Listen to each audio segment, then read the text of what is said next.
You are listening to Leaders and Legends, a podcast produced by Veteran Strategies and featuring conversations with fascinating and impactful men and women who have shaped our world, our communities, and our history. My name is Robert Vane, Principal of Veteran Strategies, and your host for our discussion.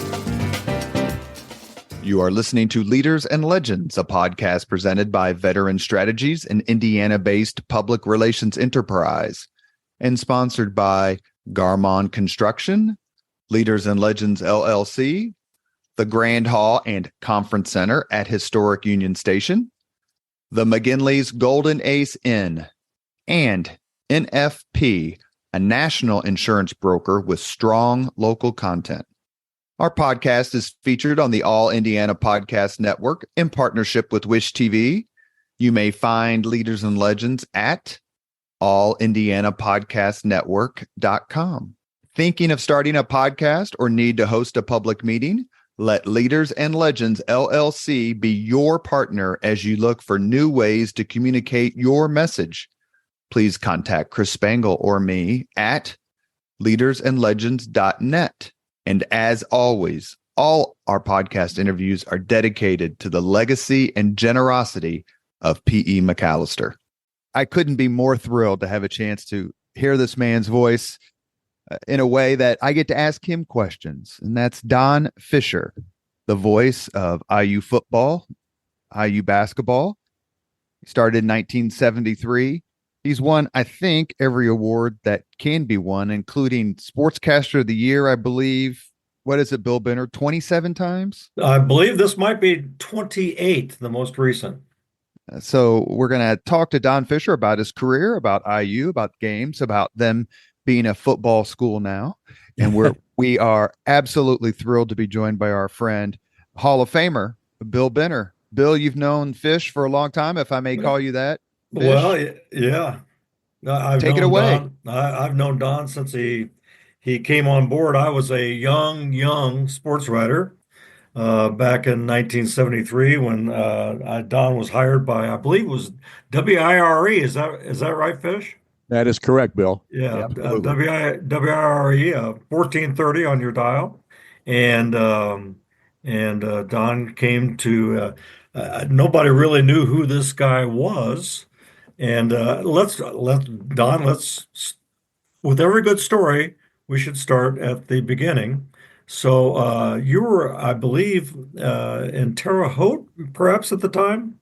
Actually, I was in Ottawa, Illinois at the time. Okay. I left Terre Haute. I was in Terre Haute in 70, 71, and 72. Okay. And at the end of the football season in 72, the radio station I worked for, Dump Sports, had a new owner come in, and they wanted to do, and we did all our sports on the FM side, and he wanted to make it music intensive. At that time, that's when FMs were starting to go in the way of the music verdict, and obviously knocked out the sports at that station. So I called up an old boss of mine where I got my first sportscasting job in Ottawa, Illinois.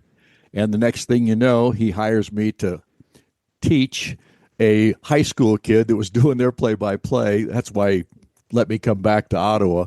And I became a salesman for them, and then did the play-by-play and helped this kid along in his career. And I don't think he ever got into radio, so that tells you how much I helped him. But at any rate, and then of course I was hunting all over the place because I didn't want to stay in Ottawa, Illinois.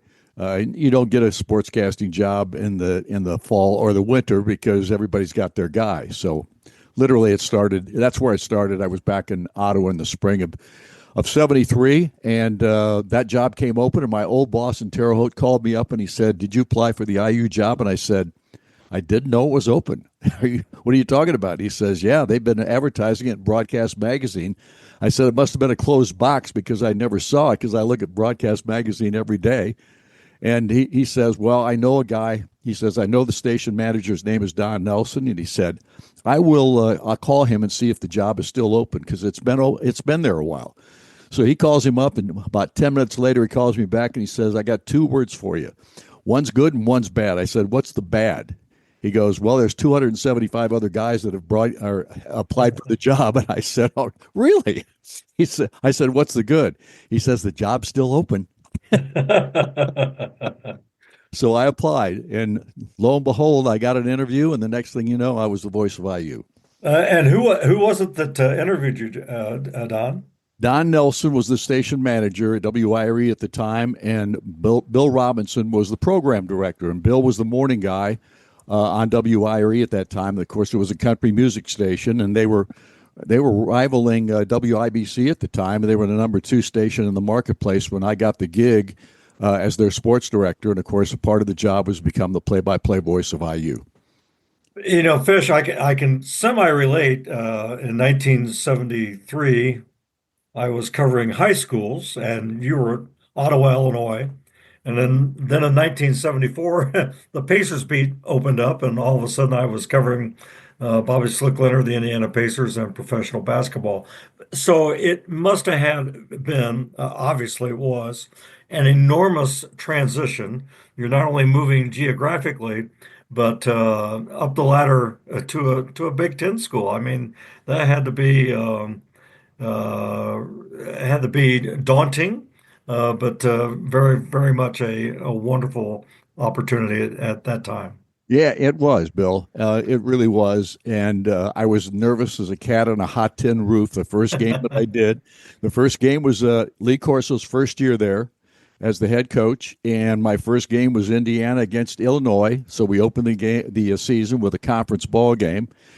Indiana got beat 28-14. I made 3 faux pas in the first half of the ball game that were really, really not very good. Because I was from Illinois, of course, and I'd been in Terre Haute for 2.5 years doing Indiana State. I wasn't paying much attention to IU at the time. I was really trying to work my way up the ladder with college football and through the Indiana State program and Rose Hallman and doing high school sports there and all kinds of things. So I wasn't paying any attention. And so I get the job for Indiana. Lee Corso's the first coach. He, of course, brings the team down that day on 2 red buses. You remember that, Bill? The double-decker buses, yeah. Sir, brought two loads of players down on those double-decker buses. Indiana runs out in the field behind him and he told everybody leading up to that ball game, if you remember this, Bill, you've got to be at the stadium at least an hour before the ball game. He says, we're going to put on a show you won't believe leading up to the kickoff. And, of course, everybody shows up, and they did have a sellout crowd for that ball game. And up until kickoff time, the team hadn't even shown up on the field. I mean, so all of a sudden you see these 2 buses coming down the hill. Of course, in that time, the end zones weren't enclosed, and they had a big hill at the top, and the red buses come down. He pops out of the first red bus, leads the team out on the field. Everybody goes crazy. However, they got a penalty flag, 5-yard penalty for delay of game. So that was the start. But the faux pas, I called Indiana University of Indiana 8 times in the first half. Oh, my. And they said at the radio station, it lit up, the phones lit up like a Christmas tree. And so I was being harried in the context of they couldn't call me during the ball game. At halftime, however, I got a phone call, or I had somebody come up with a phone call message to me that said, you best not say University of Indiana again today. If you do, you might get fired. And I haven't ever said it since. Well, and there you go. And was Max Skirvin your sidekick at that point? Max was my sidekick. Max was the play-by-play voice before I got the job. And he was not happy that he was now the color analyst. Max he had been with the Alumni Association and was the play-by-play voice of IU for their network at that time. And he was there for 6 seasons. And, of course, he did the Rose Bowl year and so on. So at any rate, Max was he wasn't pleased that I was the new play-by-play guy so much, but he did still have a job on the broadcasts because the university said, we want Max to be a part of the broadcast team, and so they made him the color analyst.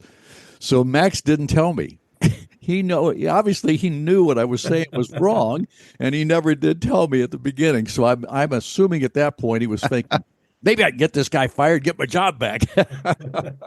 But that was, we had a great relationship. Max was my color analyst for 24 years after that, and it was just a ball that we had together. He was one of those stoic kind of people, and he was not a great analyst. He did a lot of statistics and things like that, but he knew everybody in the Big Ten, and so he helped me a lot through those years. And about that same time, Don, there was prior to your arrival, there was an arrival of another young, uh, relatively unknown person at the IU campus, and his name was Bob Knight. Yes, Coach Knight was my first year there was his third year at Indiana. Yeah. He had taken the Hoosiers to the NCAA Final Four the year before that, got beat by UCLA, and there was a controversial call made on Steve Downing and knocked him out of the ball game with a fifth foul. And I was actually in Champaign, Illinois, doing the Illinois high school basketball tournament that day that game was played, and we had 8 games in 2 days in Champaign in those days for the state championship in high school. And so I literally was in a sporting goods store between games and watching that game on television. Lo and behold, 6 months later, I would become the voice of Indiana University. But it was an amazing scenario in that sense alone. And here's the other thing, Bill. When in 1971, first year that the Assembly Hall was built, I got to come to the game with Notre Dame that year. Yeah. Indiana Yeah. won 92-29. Right. Yeah. And Gary Novak played for LaSalle, Peru, 15 miles from where I was doing high school basketball for Ottawa. And I wanted to see Gary Novak play. And I can't even remember how I got tickets to that game, but I got 2 tickets for that game, and a guy named Steve Smith, who worked in Terre Haute with me. We both came over to that ball game, and I got to see that game, and it was the first time I'd ever been in Assembly Hall. Robert, I'll turn it. No, back no, to no, you. no, no. No, you keep going. I like Okay, this. all right. I want it's important because I was born in 67, so I remember the 70, 75, 76 team, and then obviously that team, and then the year before they went 31-1. But it's I'm interested in how Fish got to IU and what IU was like when he was there, because you had Mark Spitz and Doc Councilman and I think wasn't it Jerry the soccer Jerry Yeagley. Yeah, Jerry Yeagley. So kind of what was IU like, in general? Well, I think the thing for me, and I didn't, at that time I was just a sports director at the radio station in Indianapolis. I didn't get down to Bloomington except for the ball games themselves. I didn't have time. I went to a couple of practices during those early years for Coach Knight, and I went to a football practice or two, but I just didn't have the time because I was a sports director of the radio station and had all kinds of duties morning and afternoon. But back in those days, there was an aura about Indiana athletics. Lee Corso was new, of course, and everybody expected him to be a star, and the football program is going to take off, and it never did under him, except for a couple of years.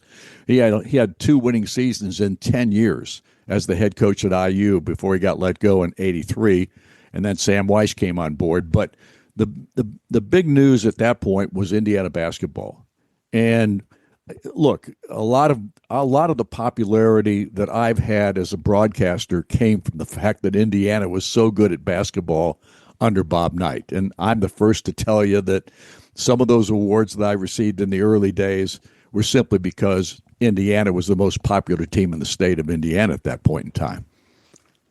And did Coach Knight remind you of that?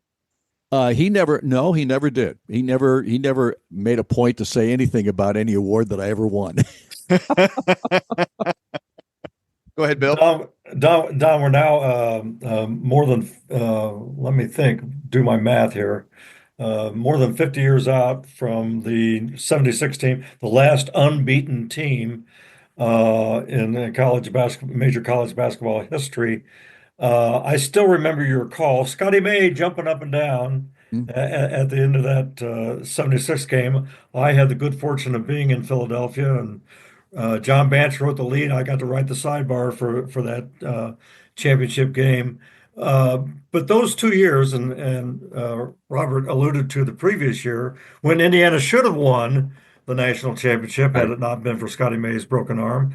And then again, the 75-76 team, unparalleled again to this time.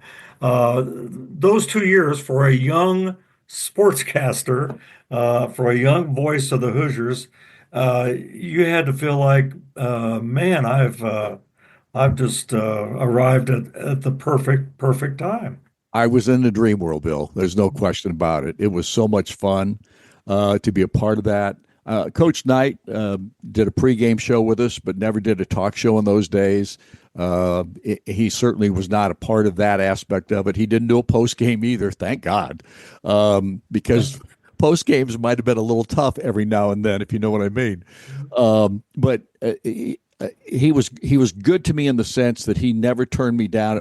In other words, he would always do the pregame show, and he would make things tough every now and then. And if he was the best that he ever was in any ball game, preceding any ball game at a pregame show, was when there was nobody around and they had just lost the previous game.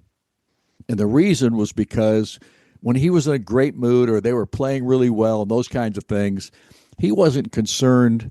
He wasn't concerned with anything other than just doing the show itself, the pregame show. And those days, if he had somebody around, he was always trying to crack jokes and be funny and using real profane language at the outset of interviews, especially if there was somebody there he thought he could entertain. And he had always had these people around him that would be in the room, and then I'd have to sit there and go 3, 2, 1. Well, this is the Bob Knight pregame show, blah, blah, blah. And then I'd ask the first question, and the next thing out of his mouth would be expletive, let's do it again, that kind of thing. So we probably restarted almost every time that there was somebody in the room besides just himself and I. But it was fun. It was an enjoyable experience.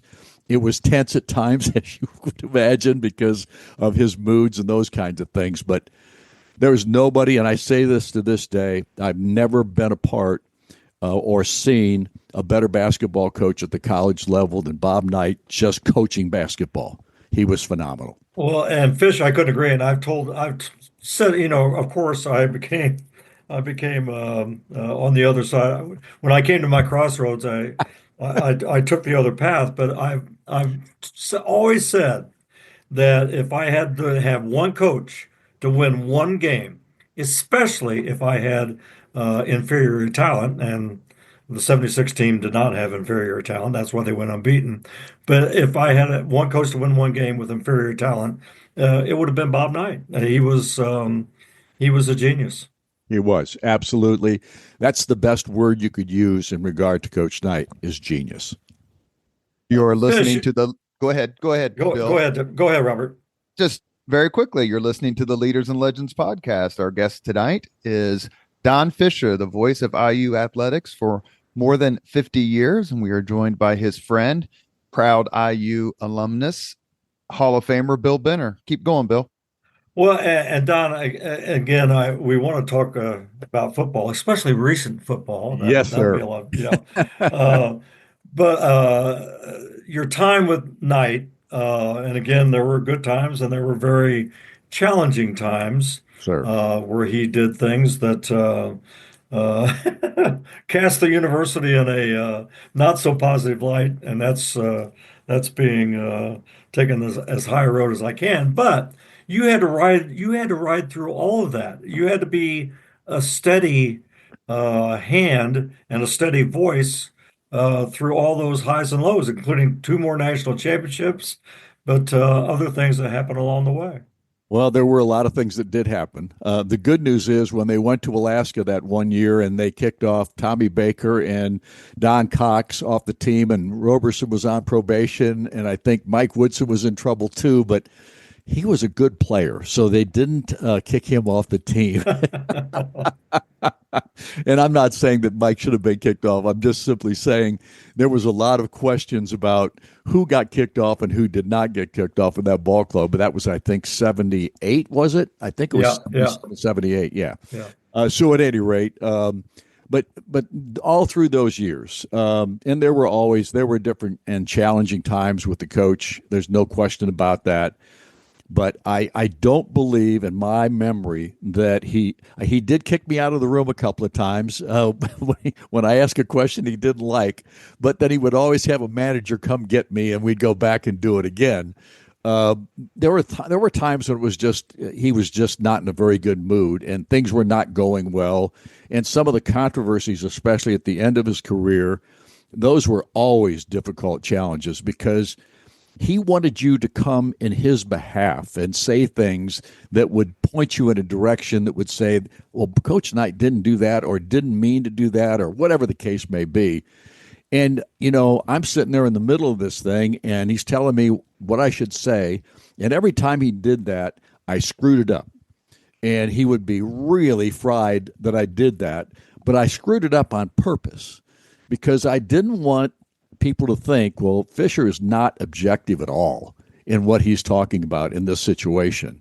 And I knew if I screwed it up, Coach Knight would get off his, he would be mad and he would say a couple of things that he would let me know that he was not happy with it, but then he wouldn't pursue it any further. And that to me was a deep sigh of relief, if you know what I mean. Don, we have to talk about the two more championship teams. The '81 Sure. team, when he took the reins off that '81 team, uh, and again, the '76 team is still the gold standard of college basketball as far as I'm concerned. But that '81 team, when he loosened the reins, they hit that tournament. They embarrassed Maryland in the opener and just blew to the national championship. That '81 team was really, really special. They really were. There's no question about it, Bill. And I remember to this day what happened at just before halftime of that game against North Carolina. And Randy Whitman puts up a baseline jump shot to give Indiana its first lead.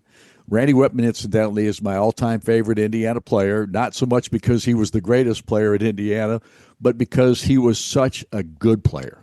And he was a guy that so seldom made mistakes.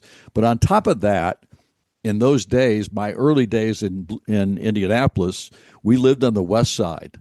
And we went to a Lutheran church on the west side, Our Shepherd Lutheran. And Randy Whitman, his dad and mom, Bob and Shirley, and Randy was about 10 years old when I met him the first time. And I became friends with the Whitmans because they treated me and my family so well. And so even after we moved to the north side of Indianapolis a year later, we stayed friends with them through the years. And, of course, then Randy was starting to get recruited by IU.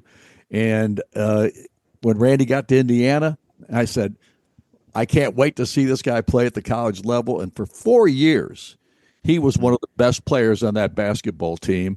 And if you look at his statistics today, they are remarkable because he shot in the mid-50s from the percentage perspective.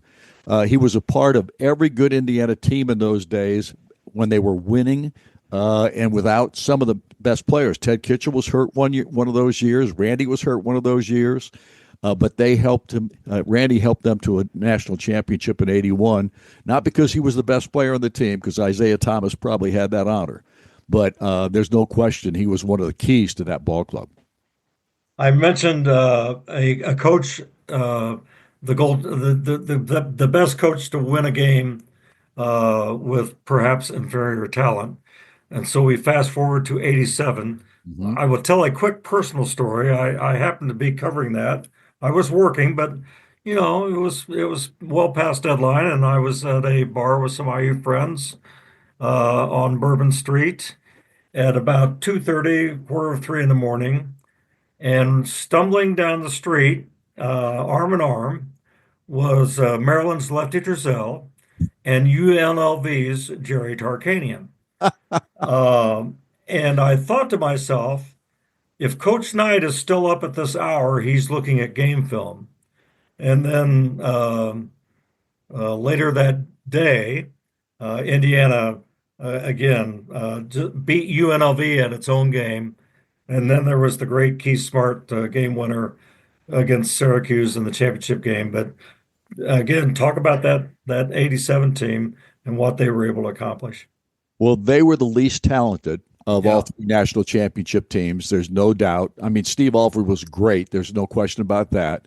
But Bob Knight recruited two junior college players, Keith Smart and Dean Garrett, that year, and both of them turned out to be terrific players for Indiana, along with the other players on that team. And obviously, the big man inside, and I'm spacing off the top of my head now, Thomas, was the postman. But Joe Hillman was a factor, too, coming off the bench for that ball club. And then the next year, and I don't want to go ahead and say the next season they were phenomenal, but in '88, he was the captain of that ball club, and he was 6'3", and he was guarding forwards on every other team that came in there because they were an undersized basketball team. And I still think to this day that Joe Hillman may have been the most underrated player that Indiana's ever had, simply because of what he accomplished. That's his final year at Indiana. He was tremendous in helping that basketball team to a Big Ten title. Don, and of course there was a guy named Steve Alford on that '87 team. He was pretty good too. Yeah, he was phenomenal. I mean, Steve was great all 4 years he was in Indiana. As a freshman coming off his freshman season, he makes the Olympic team. Of course, Bob Knight had something to do with that. But he factored into that Olympic championship that was won by the USA. And it was because he could flat shoot the basketball. And I'm not sure we've ever seen another player like him at Indiana since Steve graduated, because I've not seen anybody that was that great a shooter outside of Calbert Chaney, of course. And Calbert was tremendous. But Alford was special in the regard to how he could score the basketball.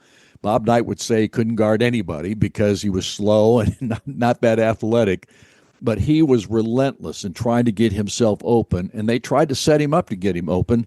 I haven't seen Indiana basketball do that since Steve Alford. I mean, if you watch the way Indiana plays today, Steve Alford couldn't play on that team because they don't do anything to get him open. And honestly, that's the way basketball has transcended at this point as far as the college game is concerned. One more Final Four in the Knight era in '92 in Minneapolis, lost in the semifinal to Duke, a very difficult defeat. And then things kind of, for lack of a better term, they went downhill, not substantially downhill from there, but they were not at the IU standard of the time. No, they were not. And I don't want to go there in regard to Patrick Knight, because Pat is a friend and a guy that I respect. He's worked his butt off to get back into the coaching aspect of it, and he worked for the Pacers for a long time as a scout. But I think Bob wanted Pat to be a star. And in those few games as a senior year, in the very beginning of the season, he started Pat in 2 ball games in Hawaii, I think it was. In those 2 ball games, they lost them both. He started the first game and the third game. He started the third game, and they lost both of them. And I still think to this day that one of the failings the coach had, he should not have coached his son. I just think it was too hard. And he loved Pat.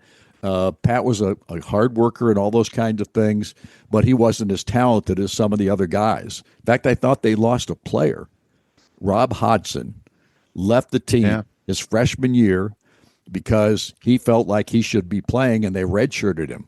And he felt like, I should be playing on this basketball team. And he left the team and went to Rutgers, I think it was, at that time. So, but things just weren't the same. And I don't know if Bob struggled a little bit with the recruiting and those kinds of things. And as you get long in the tooth, so to speak, from a coaching perspective, sometimes I think that you take a little bit of that away, because coaching is a very difficult job and recruiting is even more difficult, especially in the day and age which Bob was in at that point in time. Don, where were you when you learned that Coach Knight was going to be dismissed as the IU coach? Well, I was at the press conference. Yeah. So I learned it there, but I knew it was going to happen. There were too many people that were talking, and that I knew it at Indiana, and they had made it pretty clear that he was not going to survive the whole thing. It was such a shame that it had to go down that way. I felt really bad for the coach, but then at the same time, I understood what the administration felt and the struggles that they were having with Bob at that time. That was not the only controversy, grabbing the kid and all that kind of stuff. That was not the only controversy that had taken place. They had 3 or 4 significant controversies that led up to that point. And the university, I think, had given him zero tolerance at some point. That was just 3 months before he got let go. Was it in May? I think it was in May at that year that they gave him the zero tolerance stuff, right? And then Right. I think he immediately, like the same week after they gave him zero tolerance, he went to Evansville, spoke at a quarterback club or something down there, and ripped the board of trustees and everybody else in his speech down there. So, it was going to happen. It's just a sad scenario that it took place. I feel bad about it for a lot of people, but at some point in time, you got to pull the plug if it's not working. So many facets to your career, and again, we could use this entire time to talk about Coach Knight. One more Final Four for IU after that, and then they have yet to find that magic formula. And now we've got Mike Woodson, and a lot of people are unhappy. But just your overall feelings as you sum up your longtime status as the voice of IU basketball. Well, I look at it this way, Bill. Nobody's been more blessed than me. I've been able to do something that I absolutely love to do. The only reason I got into this business is I wanted to be a guy that did play-by-play on radio. And those dreams came true from back in the late '60s when I started my radio career. Got my first job in Ottawa, Illinois, as a sportscaster. It was the worst play-by-play job you've ever heard in your life. Was my first game with a high school game between Ottawa High School and Morris High School, and could have gotten fired because I lied to get the job. Just to be honest with you, told him I'd done play-by-play in Butte, Montana, which was a complete fabrication. But I went after I got through with that first ball game. I waited an hour and a half to take the equipment back to the radio station because I didn't want to see anybody.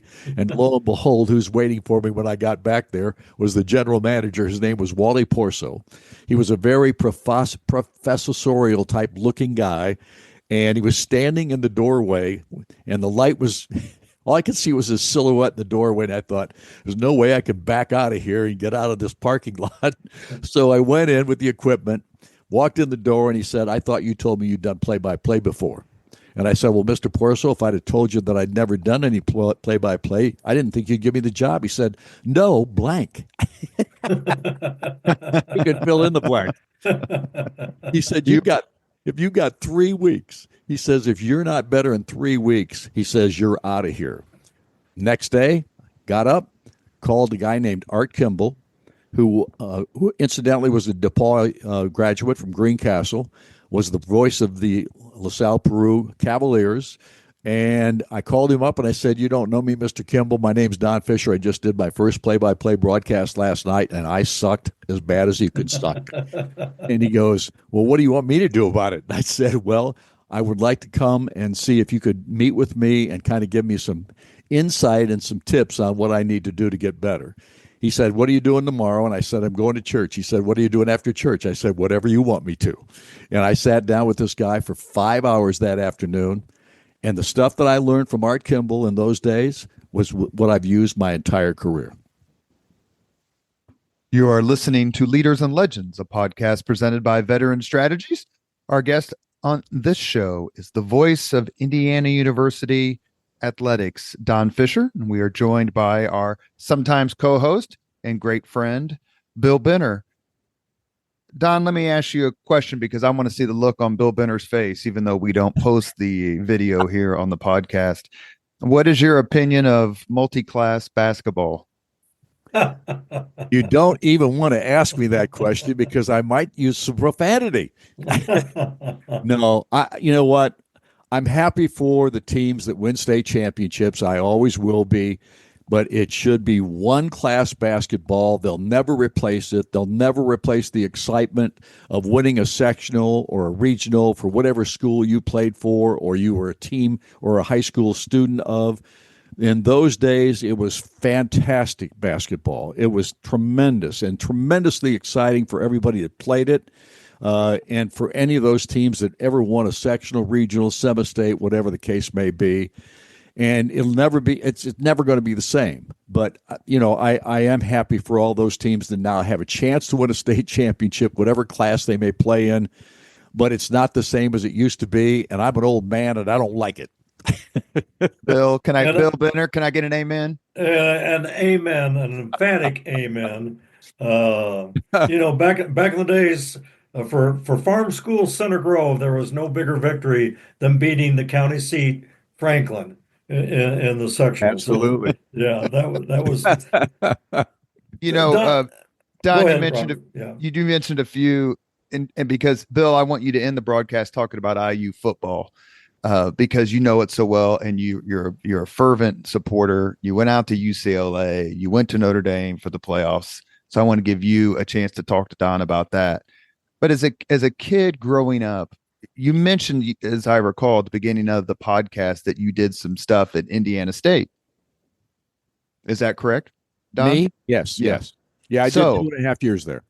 Is the greatest what if in the history of Indiana basketball Larry Bird staying at IU? Oh, I don't think there's any question about that. I mean, Larry Bird is absolutely, without doubt, my favorite all-time basketball player from the state of Indiana, and there's one reason why, is because he was a guy that went to Indiana, and what would have been unbelievable. Think about who he would have played with back in those days. I mean, he would have played with Buckner and May and those guys, and what a team that would have been, just adding him to the mix in some way, shape, or form.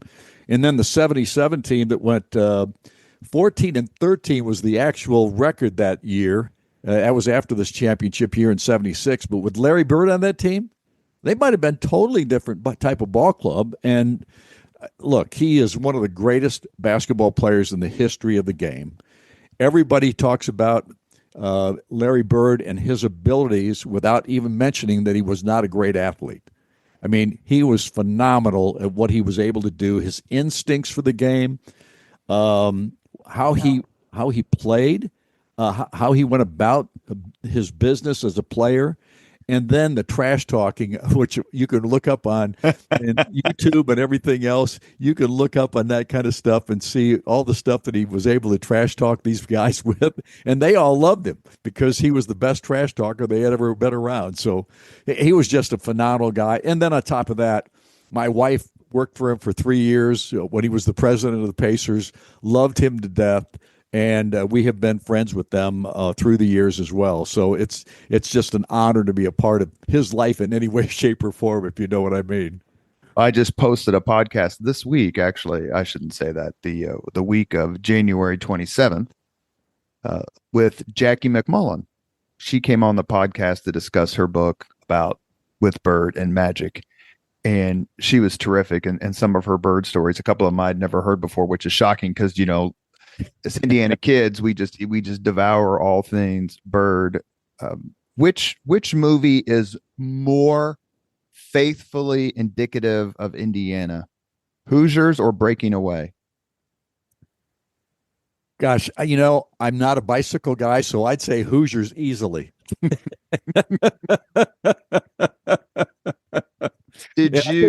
I think Breaking Away was a good movie, and I think Angelo Pisa was phenomenal in what he did with it. But there's no doubt in my mind that Hoosiers is the best sports movie that's ever been made. I cry. I still cry every time I see it. I start crying. I get tears running down my face because I get so happy for what happens toward the end, Did you read A Season on the Brink by John Feinstein?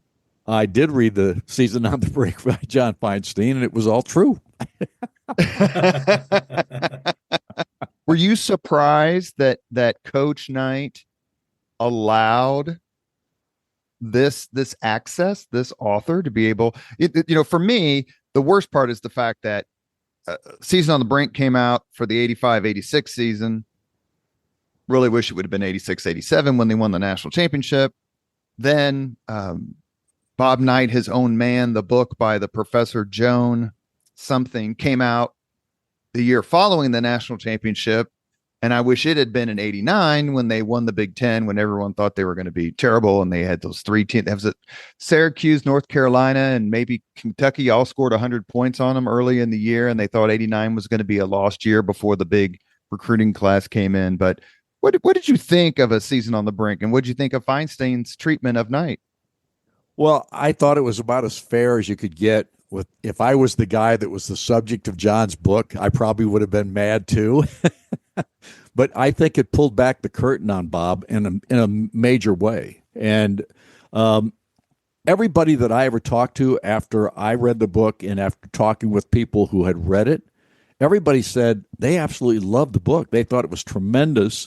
And some of them, it totally ignored the negative about Bob Knight in regard to that book. I mean, they said it was just a great book and we loved to read it. And they thought that was very fair of how they treated Coach Knight in the book. Now, I know Coach Knight didn't think so. I think he actually thought the book was pretty good, but one of the things he hated, and he hated that because he didn't like, because he used, as we know, a lot of profanity. And Feinstein put a lot of profanity in the book, a lot of the profanity that he used in the book, that Knight just took offense at that. He thought that was, you could have put a cover on that and not brought that out. But I think it would have taken a lot away from the book as well, because you had to know who Knight was. And it just basically pulled the curtain back on Bob, and I don't think he liked that. Tell us about Chuck Marlowe. So often, when you mentioned YouTube a few seconds ago, and I remember watching the show, it was such a big deal, but the outtakes that are on YouTube, for those of us who can remember the Bob Knight show, would you ever get within 10 foot of hosting a show like that? And how did Chuck Marlowe and Knight get along? How did Chuck handle him? Well, first of all, they got along very well. Had they not gotten along very well, he wouldn't have lasted very long with Coach Knight. and the other thing about Chuck was kind of a foil for Bob. In the sense that he always wanted to make a declarative statement about something. He would say, well, Bob, your basketball team today, they didn't do this, this, this, this. And the next thing you know, Knight would be going, well, Chuck, you don't know what you're talking about. Or he would come up with some kind of a slam on Chuck, because Chuck was trying to make a declarative statement about something that happened in the ball game or about how things went. And he would always disagree with that. Then, of course, later in his conversation, in talking about what Chuck had said, he would come back around and basically admit that Chuck was absolutely correct in what he was saying. If you listen carefully, you could always pick that stuff up, which I didn't see every one of Coach Knight's shows, but I saw most of the controversial ones. And I knew if Chuck was having to do that show at 4 o'clock in the morning, it was going to be a long night for him. And sometimes they did it at 4 o'clock in the morning. Let me ask you about a particular year. One of my very first guests, actually, in the first year I did the podcast, and I'm about ready to post my 300th interview. Wow. Was with John Wertheim, who grew up in Bloomington, went to Yale. He's the editor of Sports Illustrated at the moment, but he wrote a book about being in Bloomington in 1984. What was your interaction with the Olympic team and the trials and everything that happened that year? I didn't really have any interaction whatsoever. I did go to a couple of the practices when they were having tryouts and those kinds of things. So I got to see a few of those practices. But I just didn't have that much involvement whatsoever. I wasn't a part of I wasn't a part of anything down there in that regard. And Bob Hamill kind of kept me in touch with what was going on with some of the things that happened. But all I can say is that Coach Knight, he wanted to win a gold medal. He wanted that team to win a gold medal, and obviously they did, and they were one of the best teams that's ever come across the pike in regard to to college basketball players playing in the Olympics. But without doubt, I think the biggest thing about that team and about him in regard to that team was what it took out of him. Because the next year was probably the most difficult year I think I've ever dealt with him, or that any players have ever dealt with him, because he was wore out. He was coming off an 83 team that had struggled a little bit, and the 84 team was a little bit better, but at the same time, they were freshmen for the most part. And in fact, I think Alfred's freshman year, he started 4 freshmen, Bill, didn't they, one ball game? I can't You're remember. right. That's right. In Minnesota. Right. Yeah, exactly. And because he was so upset. And again, it was a big reason was he was wore out from coaching that Olympic team and not having a break from the year before. So between the 83 and 84 season, he had no time off. He was working with that Olympic team and getting it ready to play in the Olympics. And then he came right back home. He had about 2 weeks, and then he started practice for the basketball team for the next year. So he was absolutely wore out, and he was not a fun guy to be around most of that season. And it was a particularly difficult year for a sports writer from the Indianapolis Star. You mentioned, Bill, I know the story, and we talked about it. I think Bill Benner was my 3rd or 4th interview on the podcast back in 2019. But you mentioned the crossroads, Bill. Just take a couple minutes and say that you went to IU. You're the biggest IU homer I know. You love your school. You drag your beautiful wife to all these games, and she's an IU lover as well, graduate. So there had to be some pressure on you to be quote unquote loyal. And then, you chose, like you said, a different path, a more maybe journalistic path. What happened? Well, I chose to be objective. So I've said this many times. I think and this would include Bob Hamill, anybody in the print media would sooner or later come to their crossroads with Coach Knight. And mine was in '84. I came down to I came to Assembly Hall. It was a Sunday afternoon game against Michigan State, and Kit Klingelhofer, who was the assistant sports information director at the time, said, "I need to talk to you." And I said, "Well, talk away." And he said, "Well, I got a message from Coach Knight." And I said, "Well, he's always been pretty good at delivering his messages personally, but what's up?" He says, "Well, he thinks you've changed your tone and tenor in covering the team, and I just got a couple of things to tell you that he wants to pass along." I said, "Okay, what's that?"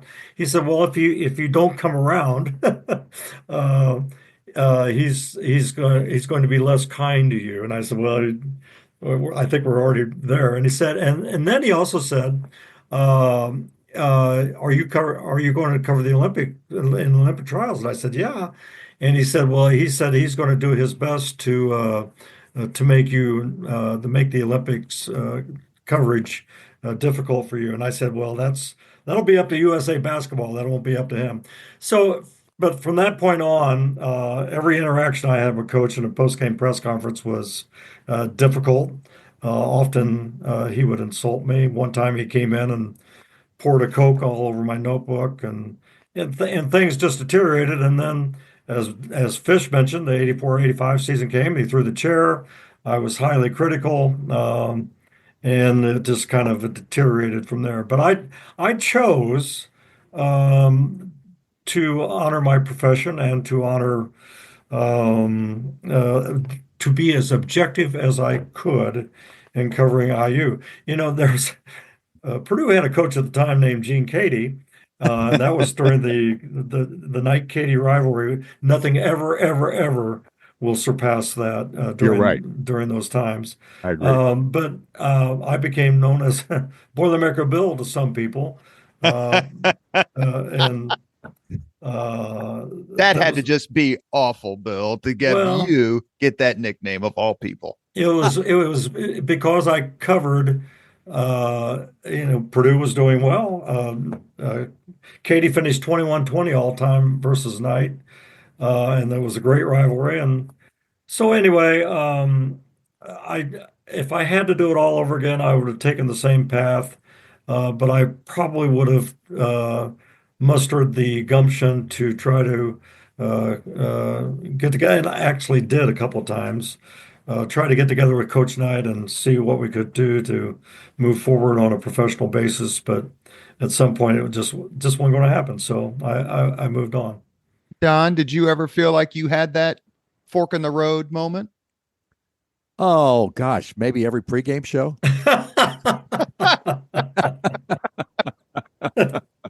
No, I mean, I knew what I was in for when I first got the job at IU, and I hadn't met Coach Knight, and I knew I did hear some things about his reputation at that point. And Max Skirvin was my color guy, so I hadn't met Coach Knight. We went to the Columbia Club. He had a speaking engagement there at the tip-off luncheon, as they used to call it, and it was in the Columbia Club. And Don Luft, who was my spotter in football, and I could obviously work for the varsity club at that time. And so Don Luft said, let's go up to the Columbia Club and see Coach speak. And he says, I'll introduce him to you after the program. And I said, great. So Max, Don Luft, and myself go into the Columbia Club. We're sitting there watching Coach speak. He's doing a great job. Everybody's excited. He's doing his normal good spiel, so to speak, and hilarity and all those kinds of things that he was very good at getting involved with the audience, and very funny, obviously. And so next thing you know, the speech is over. People are asking for autographs, so we stick around there, and Luff says, it'll be a while. He says, we'll stick here for 10, 15 minutes and see if we can get him to come over. So finally, he's by himself for a second, and Don Luff goes over, grabs him, and says, come over here, Coach. I want you to meet somebody. He says, this is the new play-by-play voice of Indiana University. I said, this is Don Fischer, and I stuck out my hand. He shook my hand, but he looks away from me. He looks over at Max Skirvin, lets go of my hand, puts his arm around Max, and they walk off together. Oh, wow. And I went, well, I think I just found out what my place is. But my boss had told me before I went to that Columbia Club luncheon, he said, this guy is going to make it tough on you, and I don't give a crap what it takes. You've got to get an interview with him before every ball game, and whatever you have to do to get that interview, that's on you. And so I did. Wow. I did that for 27 years. You've covered so many. Before I turn that back over to Bill, so you all can talk about IU being a football school, which, by the way, if you text Bill Benner anything, it could be about the Holy Roman Empire. His last text is going to be, we are now a football school. So I'm telling all the listeners that you covered so many games, so many achievements, kind of a rapid fire maybe here for a few minutes. True or false? Bob Knight's greatest achievement that gets the least amount of mentions. He went undefeated 2 years in a row in the Big Ten. Yeah, I'd say true. Absolutely, because nobody talks about that. And he was one game away from being undefeated 3 times in the Big Ten throughout his career. Poor Chris Reynolds decided to celebrate one free throw too early.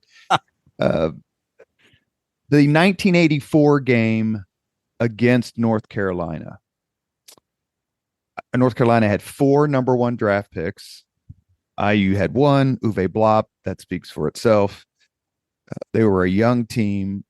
Is that a game that stands out in your memory? And if it does, just chat a little bit about it.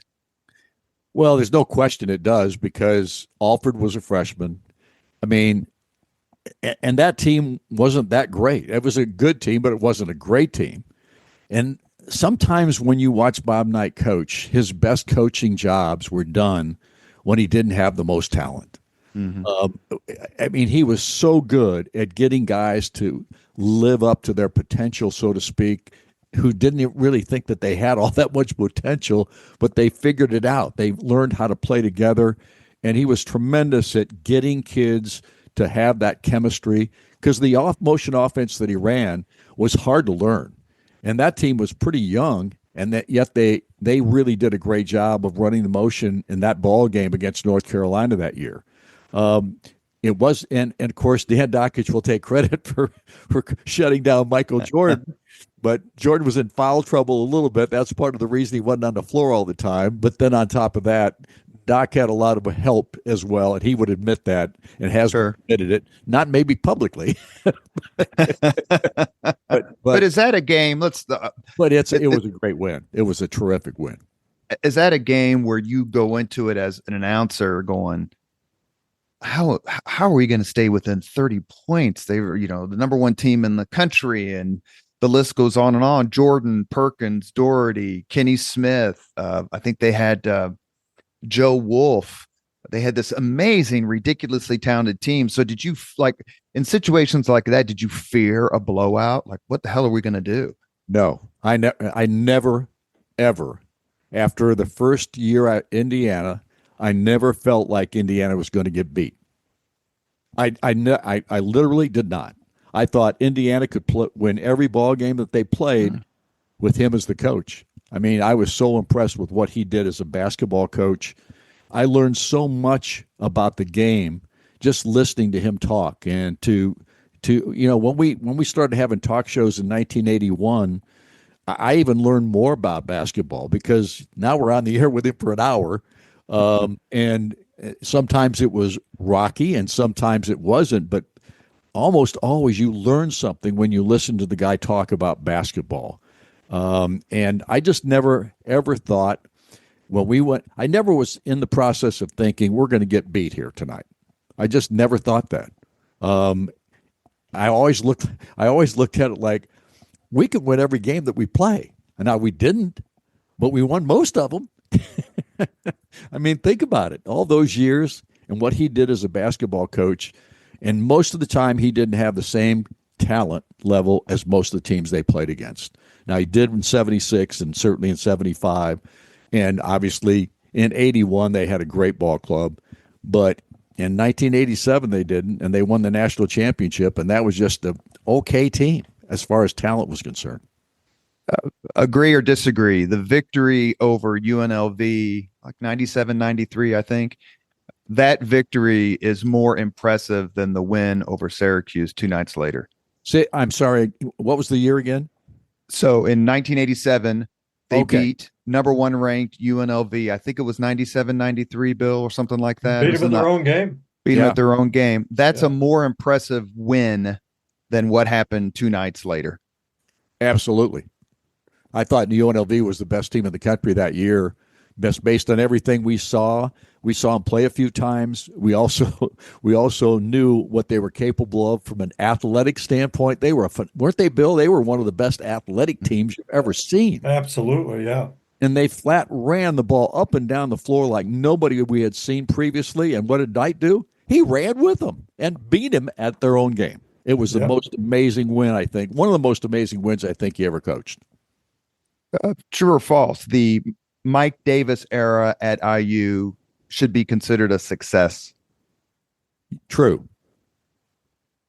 How do you become the guy that takes over for a legend? And you take over and you've never had a head coaching job before. And Mike Davis, and I'm a little not objective about Mike Davis because I like the man tremendously. I thought he was a great person. I don't think he ever lied about anything in his life. I thought he handled kids well, much differently than Bob Knight did, obviously, from the standpoint. I mean, Bob was tough to deal with from a player's perspective. Mike was much different than that, and he was able to coach those guys to a national championship game when nobody thought he could. In that first year after he took over for Coach Knight, they won 21 games that year. And Kirk Haston knocked in almost a shot against Michigan State, which was phenomenal. And so I love Mike Davis to death, and I know he would admit to you this day that he should not. The last job he should have had was the Indiana job, and the first job should have been at Detroit or someplace like that. I mean, and Mike could tell you that to this day. I think he's at Memphis now as an assistant coach there with the Memphis team. I know you're supposed to be, if not objective per se, but have a sense of equilibrium. So for whom did you suffer more or feel more badly for? Marty Simmons missing the front end of 4 1-and-1s against North Carolina in '84, or Dane Fife fouling Jay Williams in the massive upset at Duke in 2002? Well, it would have had to be the Fife the scenario because Dane and here's the saddest part of that is I made a bad call on it too because I thought the foul was called on Coverdale, but it was called on Dane, and so I had to there was a mistake that I made as a play-by-play guy right off the bat, and the thing about Dane Fife was that Dane is one of those players that you either love him or hate him. And if he was on your team, you loved him. If he wasn't on your team, you hated his guts because he was that kind of guy. I mean, and Dane to this day, I'm still friends with Dane, and we talk every time we get a chance to talk one another. We have a great time together. I played golf with him a couple times. He'll tell you that I sucked the time that I played with him as his partner, and I did. But at any rate, to me, that was more disappointing that Dane would commit that foul, number one, because there's no reason to commit that foul at that point, but he did. Is that when you look back at favorite games that you broadcast, does that stand out, or in other words, are the upsets kind of the ones that you remember a little bit more? Haston hitting that shot against Michigan State when they were number one. We already talked about the game in Atlanta and the Omni when IU beat North Carolina. We just mentioned the Duke upset. Are those the ones that you look back and go, man, that was a fun game to call because no one gave us a chance? Oh, absolutely. And the Watt shot, the Christian Watford shot in that year, that Cody Zeller was a freshman and Victor Oladipo was a sophomore, and Indiana they'd sucked air for 3 years. Tom Crean's first 3 years there, and couldn't beat anybody for 3 seasons in a row. And then all of a sudden you got a team that at the point they went into that ball game with Kentucky, they were unbeaten. I think 8-0 at the time, or 7-0, whatever it was. And Kentucky was ranked number one in the country. And Indiana beats them on a last-second shot by Christian Watford. And most people didn't think that Indiana could win that ball game. And they just played tremendous in that contest. And, of course, that crowd was absolutely phenomenal that night. And then that crowd went absolutely berserk at the end of the game when Watt hit the shot. And, I mean, it just spilled out from everywhere. A gal that just passed away, Susie Gregory from Columbus, Indiana, who is a big fan of mine and of IU, sent me an abstract picture of the crowd that night after Indiana had won that ball game, because there wasn't an empty space on the floor, any place in that ballpark, and the players had to stand on the scorer's bench to get away from some of the crowd, but they were also waving and having a great time as well. But it was one of the most explosive scenes I've ever been a part of, and it was so much fun. Is that taking away the 76, 81, 87 national championships? Is that, not to put words in your mouth, but is that your favorite game, or do you have a favorite game you called in the hall? No, not really. I mean, that was certainly one of them. Jay Edwards hit that beautiful shot against Michigan in '89. He hit 3 shots in 3 ball games in a row in Assembly Hall that year. Unbelievable. 2 ball games, and the other one got beat by Nick Anderson, who put in about a 35-foot shot at the horn that beat Indiana after Jay had already made a shot that was incredible to give Indiana the lead. And obviously I think there were 7 or 6 or 7 seconds left, and they threw the ball down to Anderson, and he turns around and flips it up the basket, and it went down. So, no, there's so many games like that, and there's so many great games that you don't think about until we're in a conversation like this. You know what I mean? Well, the Nick Anderson shot I was in the Army, and my roommate was from Illinois. So let me just tell you how that went. As a matter of fact, I think he texted me about it literally like a month ago and said, "Are you over it?" I can't believe you didn't hit him. Last question for me before I turn it over to Bill to talk football.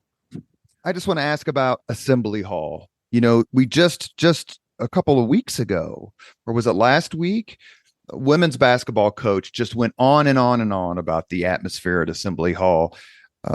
Men's basketball, women's basketball, everything. obviously for your career, how does Assembly Hall compare to other venues, and how much of a home court advantage is it? Does it intimidate teams? It used to. I'm not sure it does anymore. I apologize to say that, but it's the truth. We've had a lot of teams come in there here in the last several years, and you got to think about this. Indiana hasn't won a national championship since 1987. And we've had only one other team that got to a Final Four, and that team got in the championship game, and that was in 2002. I mean, obviously, the 92 team got to the Final Four, but got beat by Duke in a controversial ball game. Mark Patrick is still mad about the tech call from Ted Valentine, because he was on my podcast about 6 months ago, and I asked him about it, and the look on his face was one of torture about how bad it was. It was terrible. It was terrible. They don't even know that he called it on Knight. He said he called it on the bench or something like that, but he hated Bob. I don't care what he says. He can say whatever he wants. He hated Bob. And think about this. Was trying to remember when Coach got kicked out of the ball game when we played Illinois. I think it was Illinois. And the injury on the court. Yes, and he got teched up because he went out on the floor, and Valentine was a part of that, and he walked. I'm telling you, our broadcast location at that time was where we used to be, Bill. You'll know, in that little area just prior to people walking up the steps on either side. We were right there. Valentine was standing right to just the left edge of where we were sitting, and Valentine stood there with his arms across his chest like that. And Knight was walking toward him. I thought, oh my gosh, he's going to hit him right in the mouth. And he had the look on his face like, I'm going to kill you. And he dusted him. He literally brushed him as he walked past him, giving him the most stink eye that you've ever seen in your life. And then he headed out, never went out the women's, that's where the women used to dress, over on the other side. He never walked out there ever. And he walked out there that day because he wanted to go right past Valentine. It was unbelievable. I thought for sure it was going to be the end of Bob Knight's career. I'll get in trouble if I don't ask this question, so please forgive me. I forgot. What is your memory, your recollection when the chair goes through the free throw lane? And how did Knight, who at the first was so mad about it, he turned it into part of his shtick, commercials and comedy skits and everything. He did. And to be honest, I knew something was going to happen that year, because I told you before how tired he was from the previous summer and no break and anything like that. I never thought that he would throw a chair across the floor, however. I just thought something would happen, get kicked out of a game or something like that, and he got kicked out for that. But when that chair went across the floor, I was dumbfounded. I didn't know what to say. And I was literally, it was probably 5 or 6 seconds went by before I said anything, and I went, I think that's unbelievable.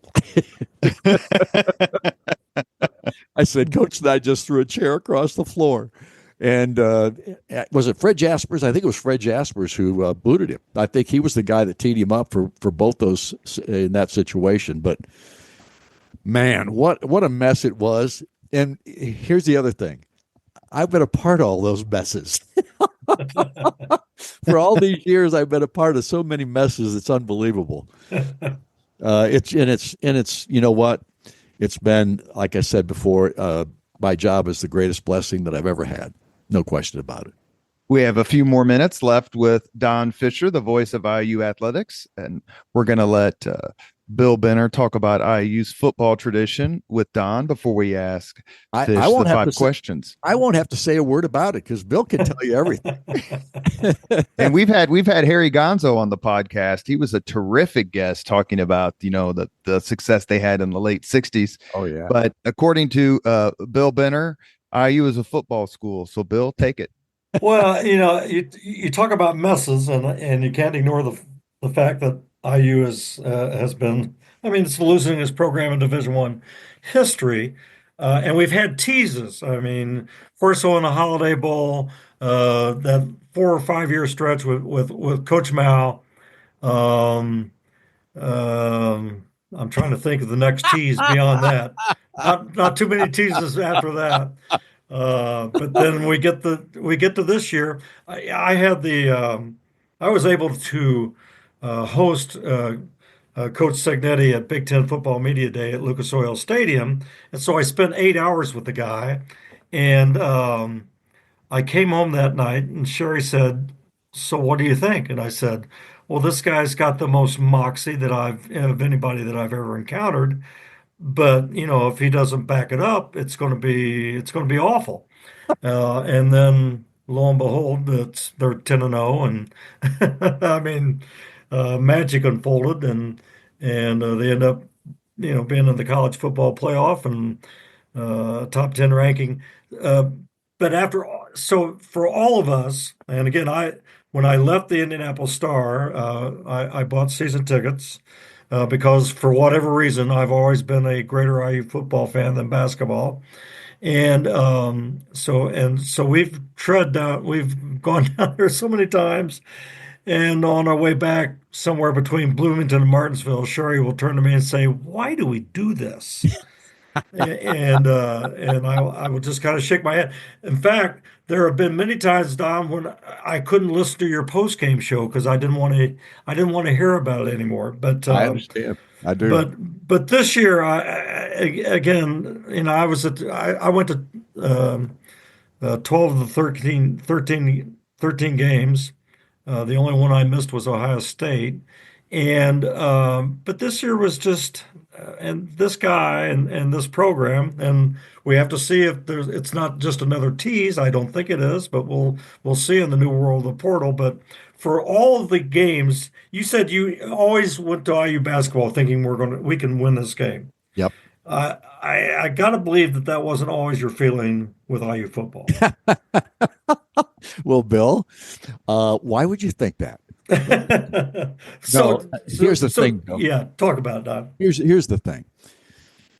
My first 10 years were with Lee Corso. His first 3 years there, they won 5 games. 5. Now, DiNardo was really bad when he was at Indiana. He won 8. Yeah. That's how bad Corso's first 3 years were. And from that point forward, obviously they got a little bit better through those years, but they only had 2 winning seasons under Lee. Obviously, the one in 79 was spectacular, and it was the most fun I had broadcasting up to that point, college football, because that team was really good. Tim Clifford was the quarterback, Lonnie Johnson, and so many other guys in that football team.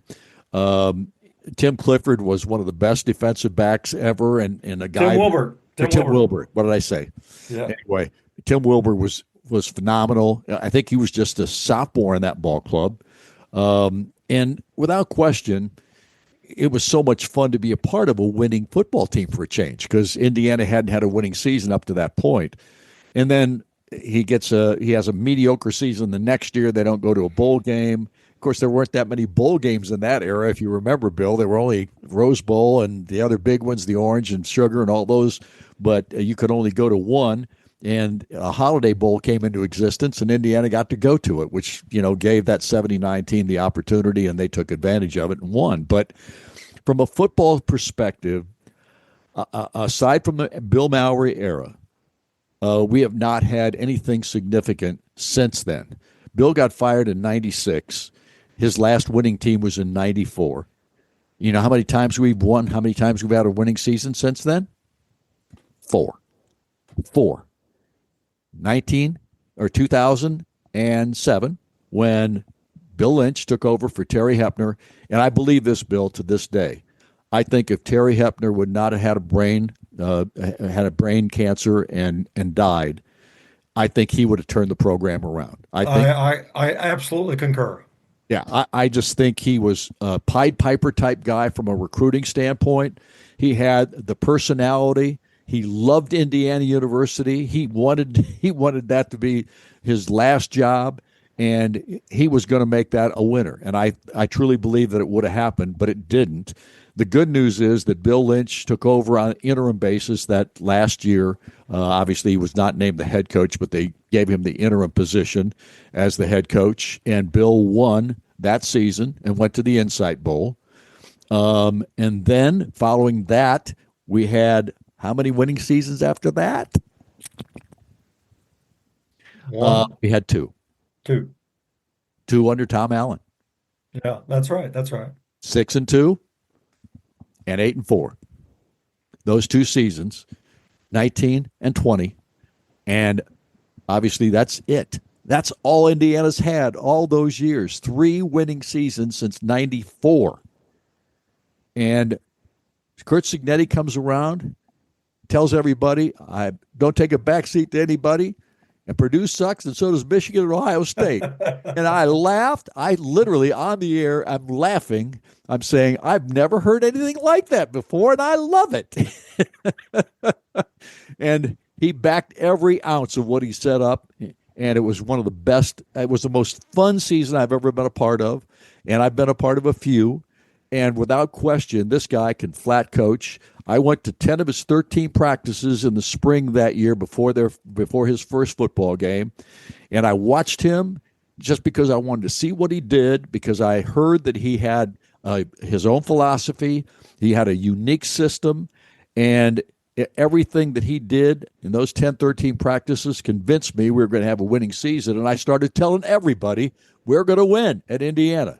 And by God, we won, and we went 11-1 the first time that man took a team from Indiana to a college football playoff game. Can you believe that? I mean, that is unbelievable. No, and the two teams he lost to played for the national championship. Correct. And that makes us third in the country. That's Bill Benner math right there. Bill, I'll ask you both this question real quick before we get to the 5 questions and we let Don Fischer go. Bill, do you have a all-time IU starting 5? Starting 5? In basketball? In basketball? Mm-hmm. Well, Don, you ask about Assembly Hall being intimidating. What was intimidating was Buckner and Wilkerson in the backcourt. You're right. That was intimidating. Yep. Isaiah Thomas has to be on that list. Landon Turner would have been on the list had he not gotten injured. Right. Yep. I believe. Fish talked about Randy Whitman. You know, I always loved Alford. He was the Newcastle kid. I always loved Alford. I'm naming mostly guards. Benson was a great pivot man. Tolbert, Ray Tolbert. He's my favorite player. He came on the podcast, Don. Ray Tolbert did. Did he? He did. He was so sweet. Such a tremendous guy. You know, he's doing wonderful work up there at his church, but Big Play Ray was always my number one favorite IU player. I always called every time he dunked that I went slam jam. Because he was one of the hardest dunkers I've ever seen. Every time he dunked the ball, it was rattling the upper deck or the basket itself. It was just rocking almost every time he dunked it. It was phenomenal. But I'll tell you, another player that you got to throw into that top 5 is Calvert Chaney. Yeah, oh yeah. Well, and Fish, I would say Mike Woodson. I mean, yep. Woody was the bank shot. He was the all-time bank shot king. Well, he scored 48 points in Champaign. Champaign to beat them that night back in 79. It was a phenomenal performance. And then in 80, he has back surgery in the middle of the season and comes back from the back surgery. And in the last, I think, 5 games or 6 games of the season, they end up winning the Big Ten championship. Well, and I covered the game at Iowa, his comeback game at Iowa, and it was like he'd never been out. Exactly. I mean, he was a great basketball player. There's no question about it. Yeah. Everybody, you know, we always forget Scott May, because Scott May was unbelievably good. He was one of the best baseline 15-foot jump shooters I've ever seen. I don't think he hardly ever missed a 15-foot jump shot. in those days. But there have been a lot of great players at Indiana over the years, and they're all fun to talk about. And I still think to this day that the reason so many of those guys were good was because they had the best coach. I really believe that. We've reached the point in the Leaders and Legends podcast where we ask the same 5 questions of all of our guests. Don Fischer, are you ready? I'm ready. What was your first job? My first job in anything? Yes, sir. I was a paper boy when I was 11 years old. I was a paper boy for 4 or 5 years. What was your first concert? Oh, man. I saw Buddy Knox and Gene Vincent at the Hub Theater in Rochelle, Illinois, when we were 13 years old. That's about as unique an answer as we're going to get, I think. You're not going to get it any more unique than that one. I can tell you that right now. I did have a historian from England. I asked her what her first concert was, and she kind of blushed. I'm like, "What's the matter?" And she goes, "I saw the Beatles in a pub in 1961. That was my first concert." Wow. Bill, what was your first concert? Since you've been to so many. Herman's Hermits and the Hollies at the Fairgrounds Coliseum, 1965. Hollies. Yeah. He ain't heavy. He's my brother. Number 3, if you could suggest any book for someone to read, which book would you recommend? You're talking almost to a high school dropout, right? I mean, I read a lot of books. If any book, here's what I would tell you. Any book by Lee Child about Jack Reacher. How's that? Works for me. Total Number 4, if you could witness any event in history, be there in person as it happens, which event would you choose? Any event in history. I would gosh, this is hard to say. It's not hard to say. It's just that this is what I think. I'd choose to be at Christ's crucifixion. That's a popular one. The Really? crucifixion, the Sermon on the Mount, and the resurrection. The 3 of those are probably the most popular answers. Wow, I didn't know that. Last question. If you could have dinner with anyone living today, 2 hours off the record just to chat, whom would you choose? Donald Trump. You have been listening to Leaders and Legends, a podcast sponsored by Veteran Strategies, an Indiana-based public relations enterprise. As always, all our podcast interviews are dedicated to the legacy and generosity of P.E. McAllister, our great friend. Thank you, Bill Benner, for joining us. You make all of our podcasts so much better when you decide to join, so thank you. Thank you, Robert. And I just want to give thanks to Don's lovely wife, Susie. And I want to thank Don personally for his friendship and compassion to my brother David. Don's was a really good friend of David, and I'll never forget that. Thank you, Don. We miss him. We do miss David. We miss David so much. I mean, he was such a great guy, and we had so many fun times together. And we went to Ireland together, Scotland together. And I've got the pictures. We had one of the best times I've ever had in my life with David Benner and Dale Ratterman and Tom Reitman. Yeah. We had so much fun. Well, Fish, I can tell you that David Benner came on the podcast shortly before he passed with the promise that we would make fun of Bill Benner as much as we could within the hour time frame, and I think that we accomplished that. Don Fischer, thank you so much for being a guest on the Leaders and Legends podcast. Final word. Robert, thank you so much for having me. I enjoyed it immensely. I don't think we went past, 2 hours? Thank you for all, and I mean this sincerely, all the memories, all the professionalism, all the great calls. I mean, your voice is Indiana basketball, and to many of us who grew up with you, with Coach Knight, we're just very grateful. You're too kind. Thank you so much. Appreciate it. Thank you very much for listening to Leaders and Legends, brought to you by Veteran Strategies Incorporated. If you want to contact us about this program or our menu of public relations services, please send us an email at robert@veteranstrategies.com. That's robert@veteranstrategies.com.